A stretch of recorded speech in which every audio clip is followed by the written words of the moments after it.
Никога не съм очаквал, че платформата ще стане това, което е станало в момента. Нито съм си го мечтал, нито съм си го представил. Дарители не го интересуват числа, статистики, показатели. Човека го интересува преди, след и емоцията. Колкото по-бедна е една държава, толкова по-ясно се оформя нуждата от набиране на средства за лечение. България е явен пример за това нещо. Практически аз с моята платформа изземам функциите на държавата, което не трябва да е така.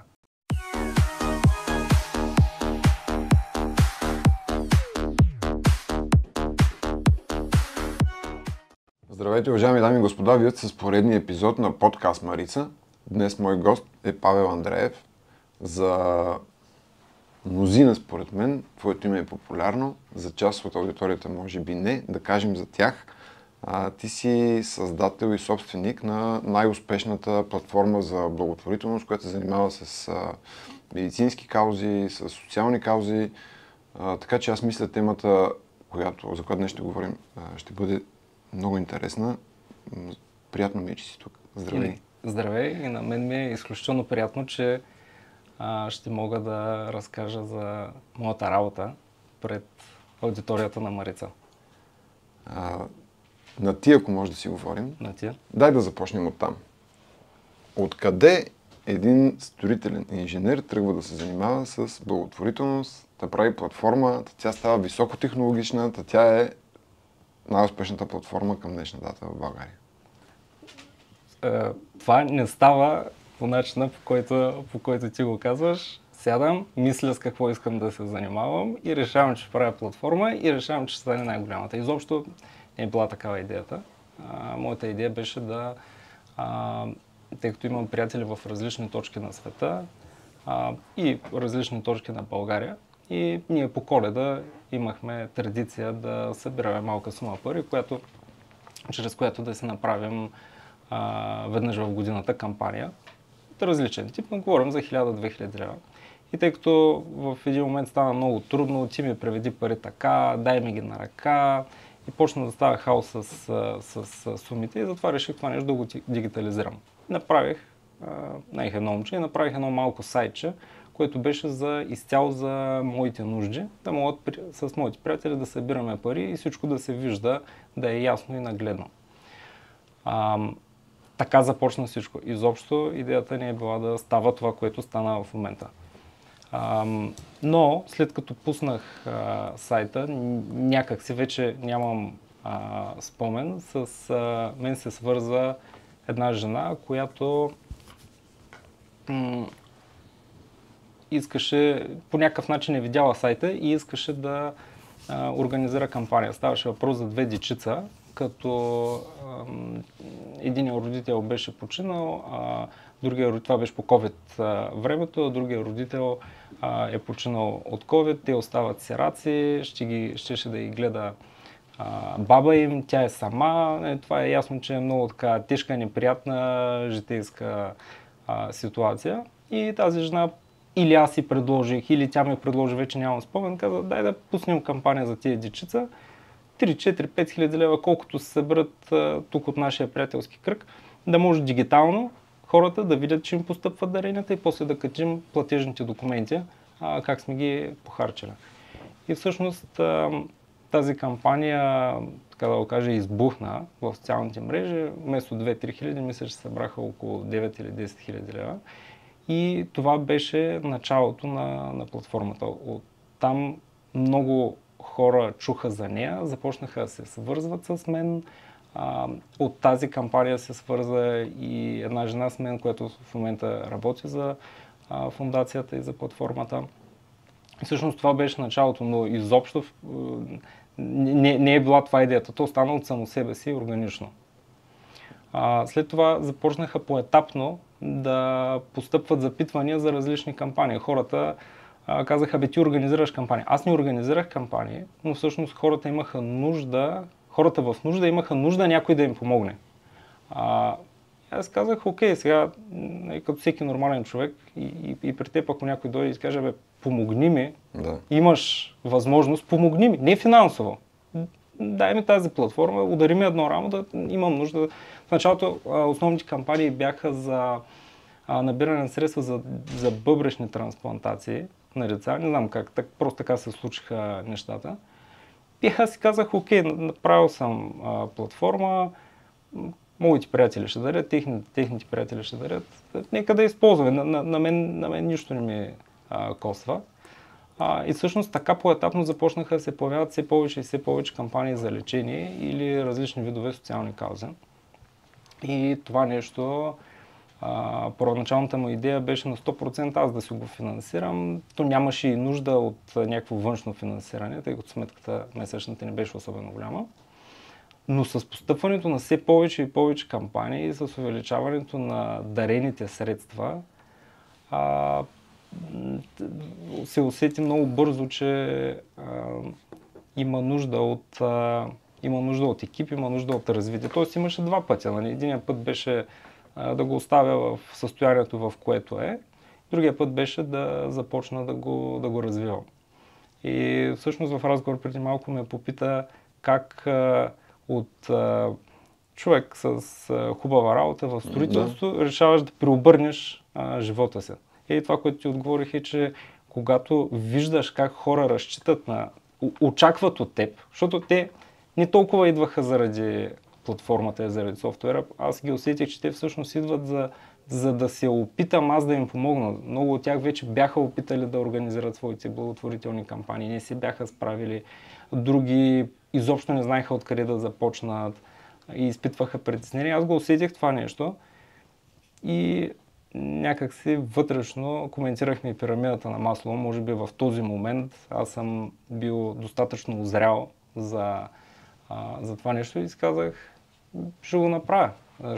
Ще се опитам да го направя. Аз никога не съм очаквал, че платформата ще стане това, което е станало в момента. Нито съм си го мечтал, нито съм си го представил, нито съм имал самочувствие, че ще се получи нещо такова, защото аз съм най-обикновен гражданин с малък приятелски кръг, никой не ме познава, аз не съм популярна личност, не съм и целял да бъда популярна личност.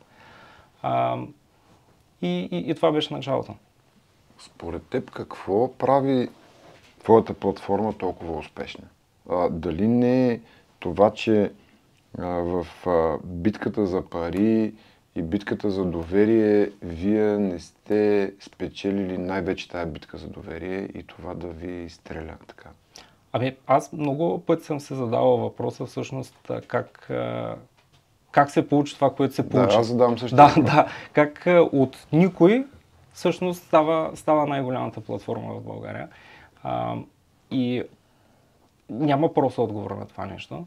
В началото, когато почвах да я развивам, тя беше в недобро техническо състояние. Отделно хората не те познават, не те знаят кой си, какъв си. Ние сме препатил и недоверчив народ. Съответно, всеки, който събира пари, по подразбиране, така го усещах тогава и според мен още е така, е възможно, айде така да го кажем, е възможно да злоупотребява. Аз това недоверие го виждах и усещах у хората, някои дори директно ми го казваха, което не се сърдя, всъщност аз на база тази обратна връзка и на база на това, че през цялото време, градейки аудиторията, аз бях заедно и до дарителите от едната страна, и до бенефициентите от другата страна. И може би тази близост между трите страни, мен, дарител и бенефициент, получател на дарението, и преплетено с това, че, което казах преди малко, аз не съм целял да ставам популярен. И все още аз нямам нужда от тая популярност. Стоението ме тук е за да приканя хората да даряват и да организират кампании, без значение дали е за лечение, за социални каузи, каквото им е отвътре, каквото им идва отвътре. И тези неща преплетени, и разбира се това, че ми се е случило в момент от живота ми, когато бих казал, че съм бил готов, защото от нула до това, което е в момента, за 2 години и половина това е доста стрес и доста работа и сформиране на екип и процеси и така, никак не е лесно. И тези всички неща, като ги преплетеш, всъщност се получи това, което в момента се получи. Но може би ако ме питаш кое е едно нещо, което съм усетил, че е най-така най-добре е повлияло, е точно това, че аз съм достъпен и за дарителя, и за бенефициента. Не съм като някаква фигура далечна, която никой не е виждал. Постоянно си водя разговори с всеки и всеки може много лесно да се свърже с мен и да говорим, защото аз не съм нещо по-различно от бенефициента и от дарителя. Аз също дарявам и съм обикновен гражданин и на мен също може да ми се случи това, което се случва с бенефициенти. Никой не е застрахован и аз си дам ясната представа за това и за това и помагам, освен че развивам платформата и сам когато мога да правя дарения и помагам. Така че тая моя близост с хората е може би най-добре повлия на развитието на платформата. Дай да кажем на хората, за да придобият те по-ясна представа в момента, колко активни кампании има на платформата? В момента са около момента на снимане на разговора, мисля, че са 311 активните кампании. Това са т.е. кампаниите в различни категории, лечение и социални каузи, за които хората могат да влязат и да направят дарения. Приключилите са много повече хиляди. И в числа, ако трябва да го кажем, към момента мисля, че малко над 16 милиона, 16,1, 16,2 милиона са дарения до момента от стартирането на платформата, под формата на над 300 хиляди дарения. А какъв екип сега в момента стои зад платформата? Ами в тези числа, като обобщение, всъщност изискват доста сериозни усилия отзад, защото тези бомбастични суми изискват така особено внимание. За платформата има твърдо ядро към момента около 10 човека и още около 5 човека, които по-скоро работят почасово, когато има нужда, тъй като не мога да се позволя. Има си ядро IT екип, без което няма как да съществува такава платформа. Ако някой има желание да се занимава с такова нещо, нека да има предвид, че без IT екип на пълно работно време това е невъзможно, ако смяташ да събираш пари. Също така има финансов отдел, който се грижи за това средствата, когато се изплащат, да са изплатени съгласно стриктните ни правила. И си има екип, който е твърдо ангажиран с фондонабиране, тъй като едното перо е да развиваме софтуера, а другото перо е да реализираме кампаниите. Това е нещо, което ни различава от всички други платформи, че нашия фокус е и развитието на софтуера, но и организирането на кампаниите, защото всъщност аз започнах платформата за да организирам кампания, а не за да развивам софтуера. Софтуера е наш помощник, но той не е наша основна цел. След като така вече имаш, този път ти е кратък, но вече доста богат. Според теб има ли значение, тъй като знаем, ти знаеш много по-добре от мен колко нуждаещи си хора има в България, но има ли значение как една история е разказана, за да бъде тя по-успешна при набирането на средства? Или има други фактори, които са по-важни от това, как е разказана една история? Това е страхотен въпрос. Много често бенефициентите ми се обаждат по телефона и ми казват, защо на този кампанията върви много по-добре, отколкото моята кампания. Всъщност една кампания, това е нещо, което ние в предварителните разговори винаги обясняваме на бенефициентите, се развива съвместно между нас като платформа, като фондация, като организация и тях. И ние в практиката сме видели всъщност кои са успешните, как да подредиш кампанията си, как да я поднесеш културно към дарителя, за да може той да предприеме действие. Няма да ги степенувам нещата по важност, но много са важни снимките, т.е. със снимковия материал ти показваш на дарителя, ако става въпрос за заболяване, ще покажеш преди и след заболяването, ако става въпрос за някаква социална кауза, ще покажеш текущо състояние или нещо, което искаш ти да постигнеш като резултат. По отношение на текста, грешка, която виждам, че постоянно допускат хората и не трябва да я допускат, е текст от сорта ще бъда кратък, няма да ви губя времето. Но... Това са хора, които може би не осъзнават, че те имат нужда от финанси, но преди това имат нужда от това да докоснат емоциите на хората. Да, и стоп, как ще си кратък? Ти искаш да приканиш някой да направи действие, да даде някаква сума пари и ще бъдеш кратък. Логично е ако искаш да получиш пари, да бъдеш обстоятелствен и да разкажеш всичко от началото. Например, ако искаш да събираш пари за своето лечение, как е започнал, кога е започнал. Да, даже от преди това трябва да започна. Ти кой си? Например, аз съм учител, или аз съм инженер, или лекар, или какъв си. Какво ти се е случило, как е започнал и за какво ти трябва тия средства. И разбира се, разказано през емоция. Дарители не го интересуват числа, статистики, показатели. Човека го интересува преди, след и емоцията, за да може той да предприеме действия да направи дарение за теб. Това са така, може би, двете изключително важни неща. Моля те, разкажи ми за този фонд за лечение на деца, който е към платформата на мен. Това, аз имам представа за него от по-рано, но това ми се видя нещо изключително смислено. Фонда за лечение на деца в чужбина го направих и нареках го така, за да могат българите, аудиторията ми, да прави еквивалент между Държавния фонд за лечение на деца в чужбина и този в платформата. И да преценя. Всъщност, нашия фонд за лечение представлява ежемесечно дарение на дарители. Той не е кампаниен, той не е кампаниен, той е точно на вноски, да го кажем. Има много дарители, които влизат в платформата и казват, окей, ти имаш 311 стартирани кампании в момента активни, аз не съм Бог. Как да реша на кого да помогна? Не искам аз да решавам на кого да помогна. И поради тази причина аз направих този фонд за лечение на деца в чужбина, където ти можеш да се абонираш. Преценяваш, примерно, че на месец можеш да отделиш 30 лева. Абонираш се и всеки месец платформата автоматично ти дърпа тези 30 лева от сметката. След това, на база на правила, които са разписани, лица до 18 годишна възраст с онкологични заболявания или с нужда от трансплантация на някакъв орган, кандидатстват, биват одобрени и парите се трансферират в тяхната сметка. И мога да дам примери за това колко и дали е ефективен фонда, хората ще преценят. Давам пример с едно детенце, Петранка се казва. Тя се бори с левкемия, стартира кампания в платформата. В рамките на деня имаше нужните документи, текст, снимки, всичко беше оформено. В рамките на деня я одобрихме. Тя кандидатства за фонда. Бяха и прехвърлени към нейната кампания от порядъка на 50 000 лева. На следващия ден тя пътува за чужбина. Средствата през това време бяха преведени в болницата. Т.е. след 48 часа тя имаше преведена сума за аванс за лечението си и започна де-факто лечение след 48 часа, което при онкологичните заболявания е изключително важно.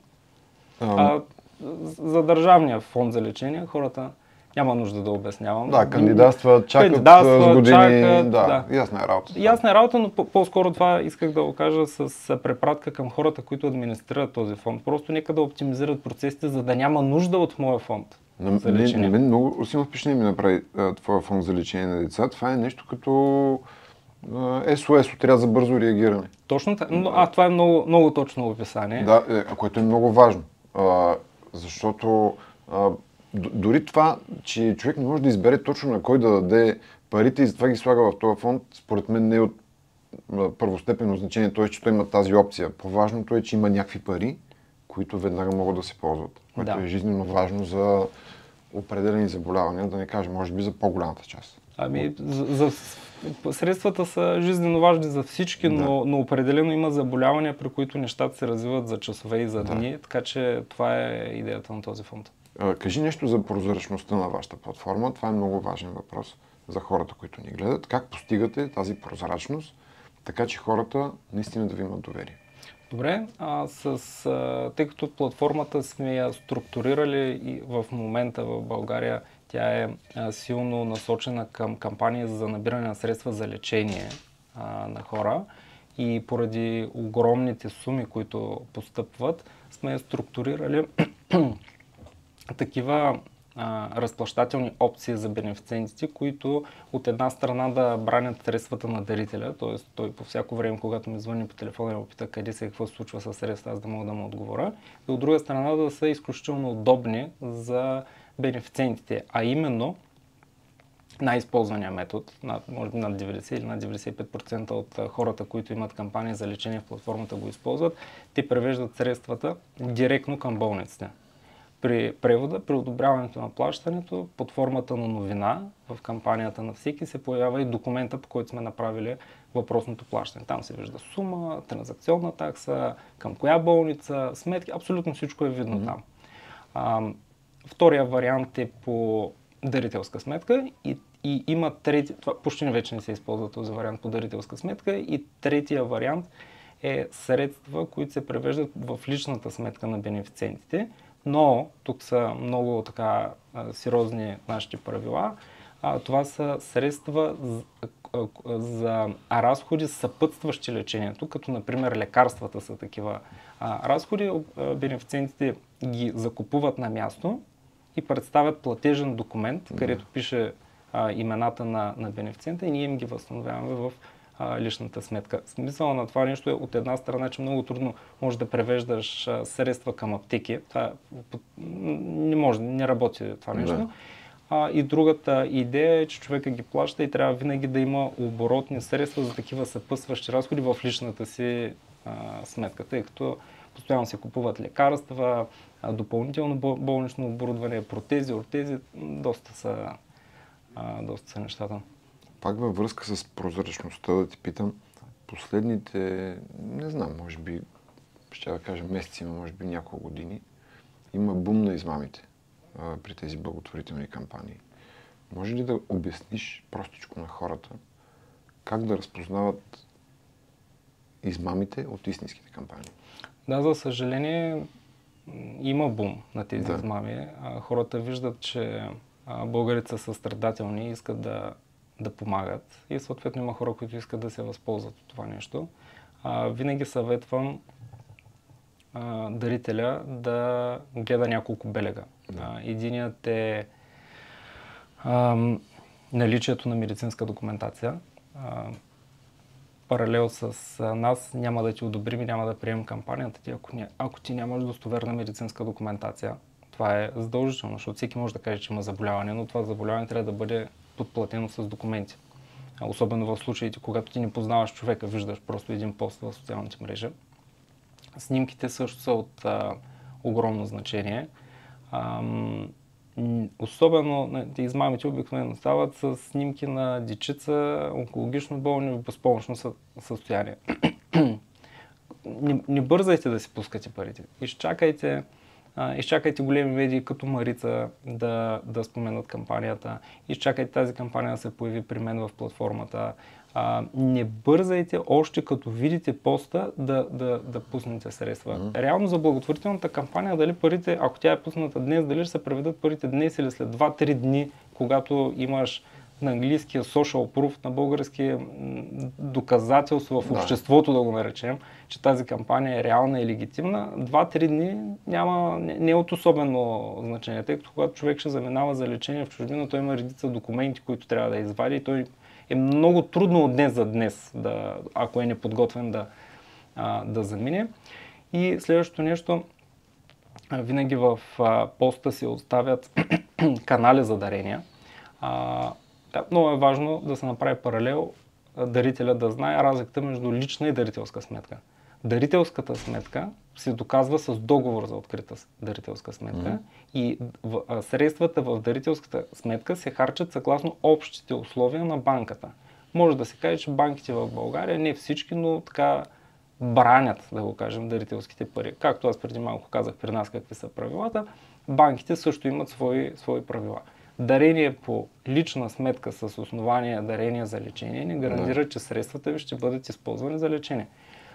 Не накланям зрителите да си мислят, че хората лъжат, а давам информация. Дали ще дариш в лична сметка, в дарителска или в платформа, да си наясно какви са правилата и да направиш информиран избор. Защото сега, хората, които искат да дарят в лична сметка, ти няма да дойдат да дарят в платформа. Това е ясно. И обратното, хората, които им е важно някой да следи за това как се харчат техните пари, те ще дойдат, че дарят при мен в платформата и никога няма да дарят в лична сметка. Но когато дарителя има информацията за това, нужната информация и прави информиран избор, тогава всичко е окей.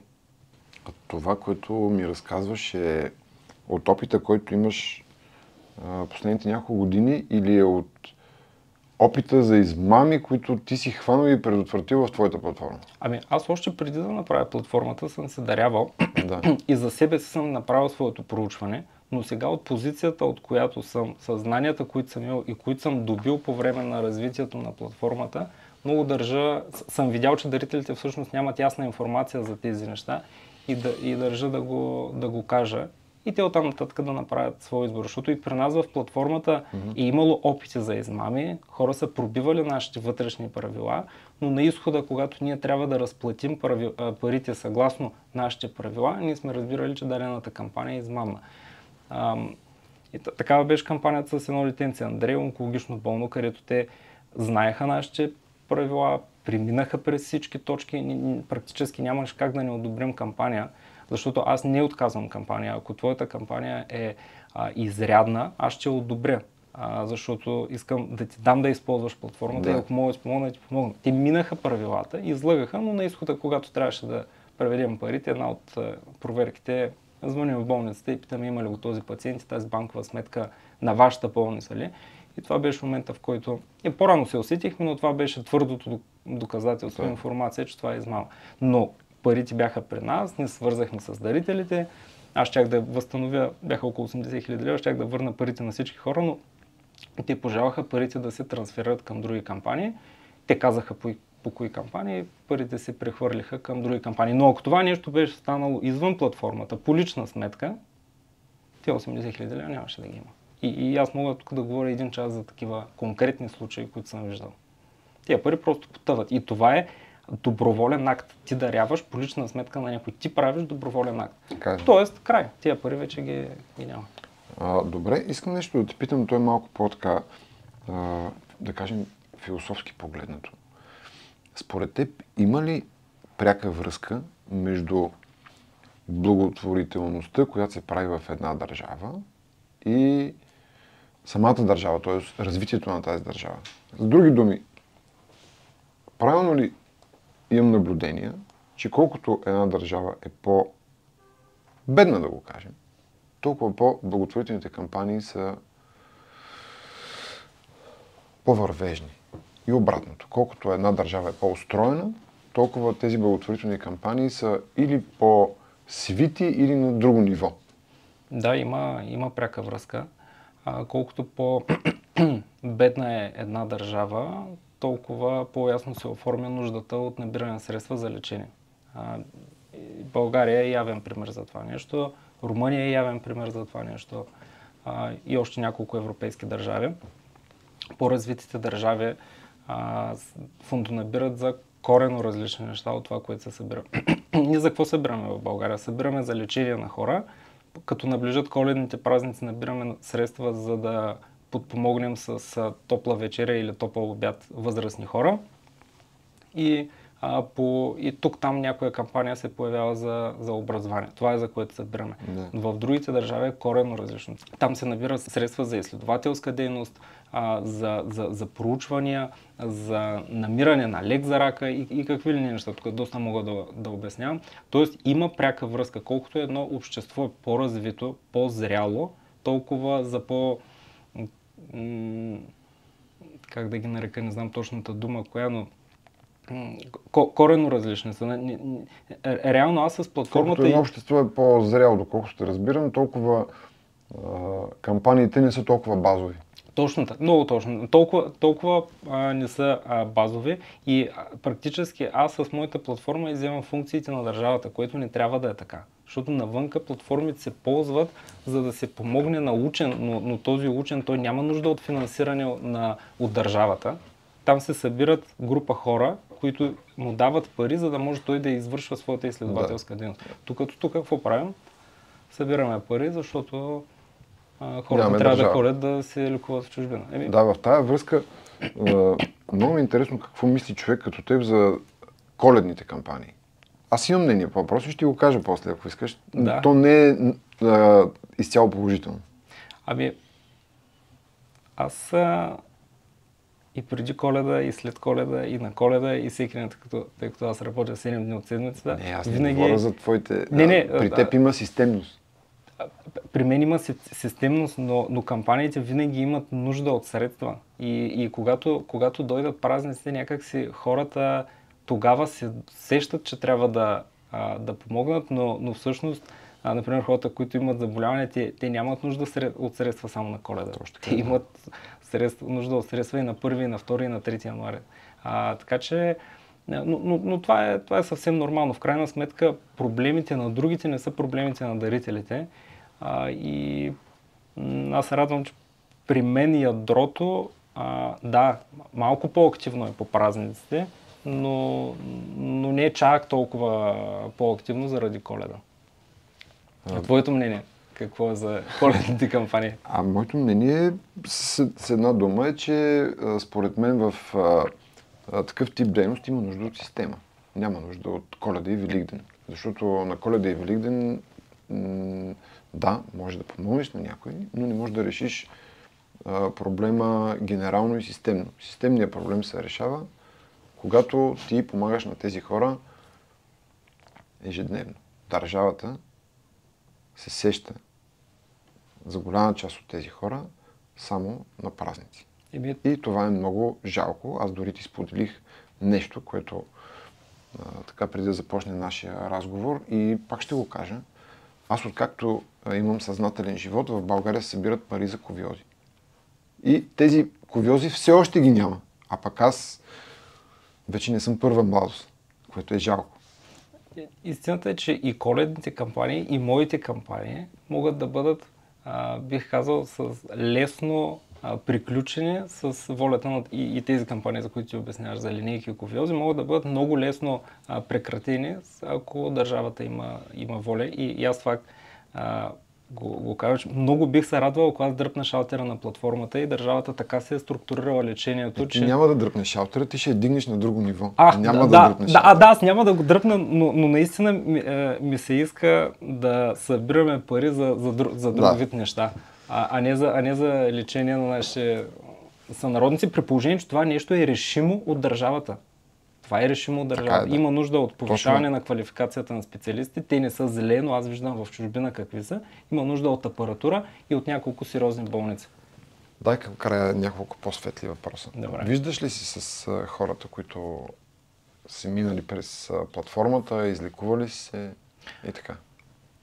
Платформата ни в момента работи на национално ниво и е доста трудно да се Не казвам с всички, с някой. Просто интересно ми е. Да, с всички не успявам да се видя, но тези, които са около... Аз живея във Варна, ние сме структурирани във Варна, които са във Варна и района, и когато са в България, съм се виждал с тях и всъщност много се радвам, когато те отидат да се лекуват и се върнат и аз ги видя и излекувани. Виждам резултата всъщност от нашата работа, защото резултата от нашата работа ние събираме пари сега правим кампания, този резултат е след година и половина. Понеже сме към края на разговора, много държа да ми кажеш това, което аз разбрах още преди началото на разговора, че има интерес към твоята платформа от чужбина. Какъв е интереса, какво смяташ да правиш, как смяташ да развиваш платформата и така? Има доста запитвания от съседни държави. Разбира се, ние сме с фокус лечение и запитванията за кампания за лечение, но моето по-голяма цел и желание е, както организацията работи в България, активно да помага на кампании. Аз така искам да помагам на кампании в различни държави, като тези кампании много се надявам да не са само за лечение, а и за социални каузи, така че плана ни за следващата година е пускането на новата ни версия на платформата и да се опитаме да помагаме на хора от всякакви националности. И това нещо особено много ми се иска, тъй като наскоро едно семейство от Румъния пусна кампания в нашата платформа и българи подкрепиха лечението на румънско дете и то в момента се лекува. И аз имам усещането, че е възможно чрез някой като мен, който да обедини държавите да си помагаме помежду си. Така и дарителското ядро ще стане още по-голямо. И аз имам една мечта да няма човек, който да остане без лечение. Стълпявам се, че това е начина. Ти ще се превърнеш в национална гордост. О, не. Сега ще се изчервя. Изобщо не ми е такава целта. Аз се шегувам, но всъщност истината е, че ако платформата излезе извън границите на България и тя бъде успешна, това ще бъде един страхотен авторитет за страната. Да, това, което казваш е точно така. Просто тя е канализирана в моето име, но изобщо не искам да се гледам като някакъв обединител. Просто искам да правя това, което правя добре и искам да се получава и дарителите да имат доверие и да спомагат. Това е всичко. Не търся някакво признание. Тъй като сме в последния месец от годината и в края на нашия разговор, да кажеш какво си пожелаваш на теб и на платформата за до година. Това, което се пожелаваме, да имаме повече успешно реализирани каузи. Под успешно реализирани каузи имам предвид не толкова финансово, колкото хората да се прибират излекуване. Всъщност това е, което основно искам да се пожелавам. И на второ място, това, което преди малко казах, ако успея да обединя едно по-голямо ядро от дарители, което е наднационално, мултинационално, това е така цел и мечта за следващата година, но в основата е хората да се връщат излекуване. Това е така сериозна моя мечта. Аз пък ти пожелавам така дълго време да останеш в тая сфера, да не се връщаш скоро в строителния бранш, защото може така твоето отсъствие да е загуба за строителния бранш, но е голяма печалба. Пак го казвам с чувство за шега, но и с доза истина, защото не знам дали осъзнаваш ти в това поприще, не, ти със сигурност го осъзнаваш, си много по-полезен на много повече хора, отколкото в предишното. Да, точно така. В строителния бранш може да страда компанията, в която съм работил, но в това, в което в момента се занимавам, знам, че доста хора разчитат. И ще се радвам след една или след 2 години пак да се видим, да видим какво съм свършил от това, което съм казал. Да, и аз си пожелавам също. Надявам се да се видим пак. Уважаеми дами и господа, това беше поредният епизод на подкаст Марица. Днес мой гост беше Павел Андреев, един човек, бих казал с кауза, един човек, който може да вдъхнови всеки един от вас. Аз ви желая всичко добро.